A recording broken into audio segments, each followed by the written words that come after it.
Unha das citas tradicionais na comarca do Salnés o día 22 de decembro é o mercado do galo de Curral de Meis. As 10 criadoras venden na Praza de España da Vila uns produtos de gran calidade.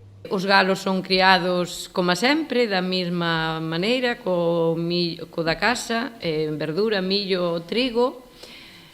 Son galos de máis de 9 meses de criación, xa os collemos no mes de marzo, non? No mes de marzo hasta ahora. Tiñan un mes cando os collemos. Bueno, que están moi bons. As criadoras porán á venda máis de 220 galos que poderán mercarse reservando por anticipado ou no propio mercado. A celebración desta xornada supón un aliciente económico para estas vendedoras.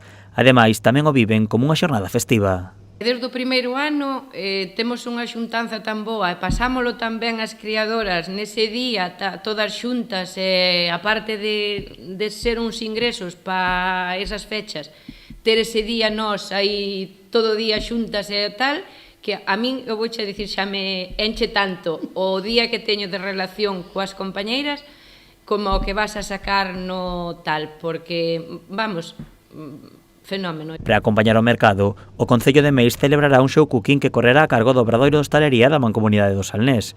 O evento substitúe as actividades pros máis cativos celebradas na pasada edición. Será aproximadamente a partir da 1 da tarde, que vai haber entradas aquí no Concello, pois para quen queira asistir, vai a ter un aforo limitado, obviamente, que se vai a cociñar galo de Corral de Meis, como non podía ser de outra maneira, e tamén as criadoras van a ter uns tickets para repartir entre as persoas que lle vayan a comprar durante a mañán do día 22. Debido á subida de todos os produtos, as vendedoras aumentaron o prezo dos galos n€1, situándose nos 11 euros, un prezo asumible para un produto tan saboroso como o galo de Curral de Meis.